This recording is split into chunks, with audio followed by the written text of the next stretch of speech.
So, ngayon guys ay isi-share ko sa inyo itong bagong discovery ko.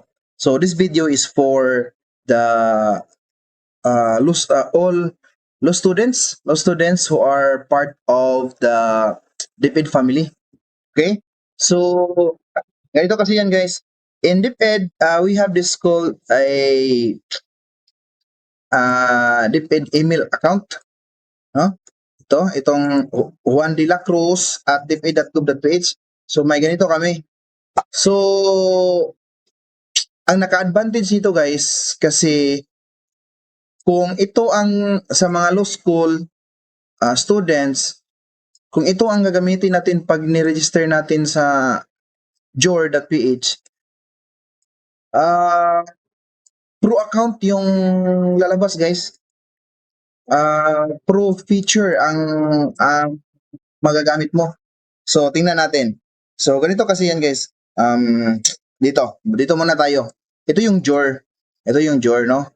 JOR.ph, jurisprudence. So, makita natin dyan, ito yung resources na mostly na ginagamit ng mga law students. At even na siguro sa mga practice lawyers guys, na kung magsi-search sila, na magkakanak sila ng legal research. So, dito sa JOR, may puntahan natin yung pricing nila guys. So makita ninyo, ito yung for 29 pesos for 3 days, no? Available for new subscribers. Makita nyo dyan guys, ang content nila, no? Pwede mong ma-avail. So you have Kiss Digest, Digest Audio, Summary and Syllabus, Chronological Timeline, so ganyan. So marami siya guys. So ganyan, may 3D trial pa. Pero guys, kung meron kang ganito, yan, DepEd email account, pro feature, ang maano mo guys, ang magagamit mo. Tingnan nyo guys. So, login. So, pwede yan. Microsoft Google account. O, tingnan nyo. Ito, sa akin tingnan niyo guys, ang aking account. valeriano.kumbodo.deped.com. So, though free light lang siya, pero tingnan niyo guys, ang content. Wait lang muna. Okay. So, parang free light lang siya guys, pero kumpleto na guys. Tingnan niyo Mag-search tayo ng jurisprudence. Let us say, GR, ano ba yan? So, tingnan ko muna dito guys sa ating notes guys. Ayan. Sa GR, basta mga GR guys, tingnan natin muna. Third year. Mga notes, cases, wala dito. So, tingnan ko muna guys yung notes natin. Cases, ayan. So, may cases tayo. So, ganyan ito guys. Itong case na to. Yan, i-search na, ilagay natin dyan sa ating sa JOR. Ayan.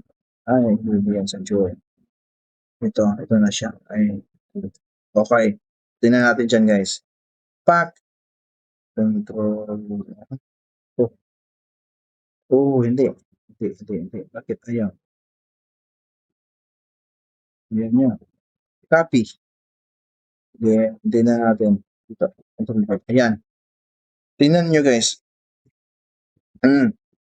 Tingnan ninyo. Kompleto guys.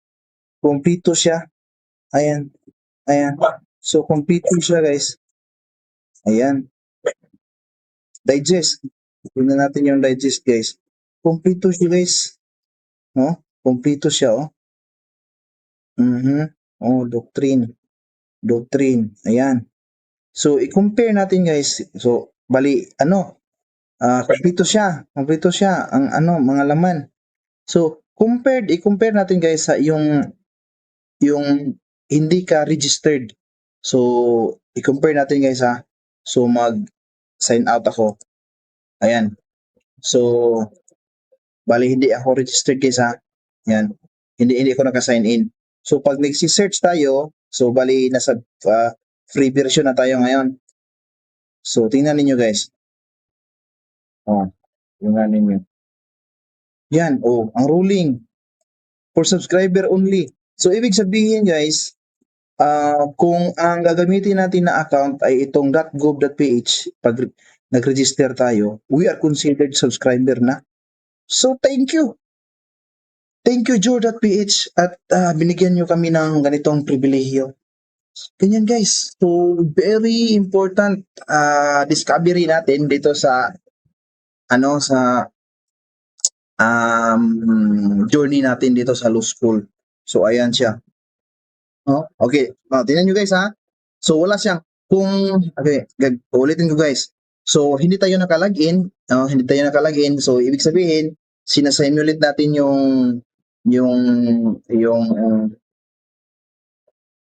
hindi ko man na guys. Ulitin talaga natin. Yan. Yan. So, tingnan nyo guys. So, bali, ito, hindi tayo nakalagin, hindi rin tayo bumili ng subscription.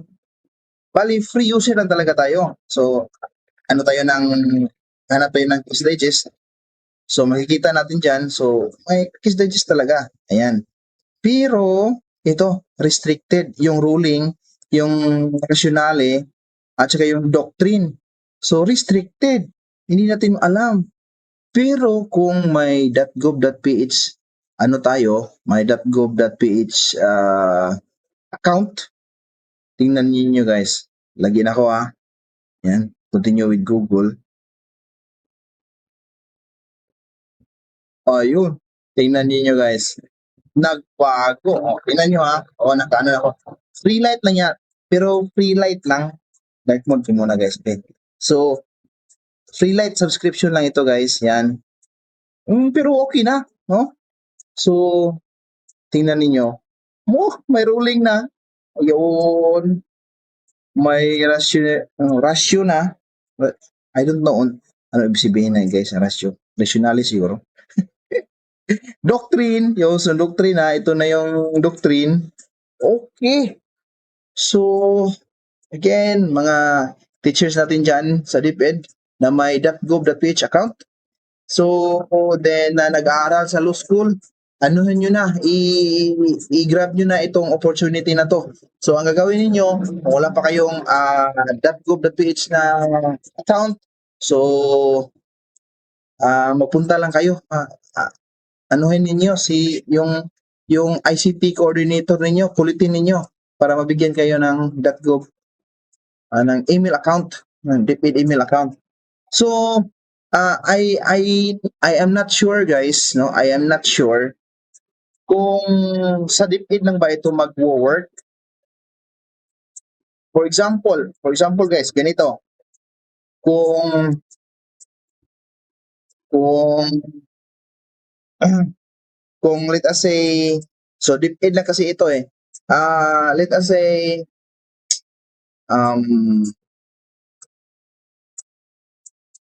DOST.gov.ph, ganyan. I don't know kung mag-ano siya guys, magbibigay din ba siya ng free light plan, no? I don't know, I'm not very sure, but dito kung sa DepEd lang, DepEd, so sureball yan, sureball na may light plan tayo sa jor.ph. Okay, so secure na ang ating guys, so libre na ang ating subscription sa Jor at PH. So, magamit na talaga natin. So, thank you. In this case, I would like to thanks DepEd for having this, for allowing this. I don't know. I don't know I don't know kung alam ba ito ng DepEd or sinasadya ba ito ng DepEd. Baka lang to na nagkataon lang. Okay, so guys, thank you. Thank you for watching. Again mga teachers na may DepEd email account, so na nag-aaral sa law school, magagamit niyo ito. Very sure. I'm very sure. Thank you. Thank you for watching. If you have any questions, feel free to ask in the comment section. Subukan natin magbigay ng response sa inyo. Thank you very much. Thank you very much. Thank you for watching.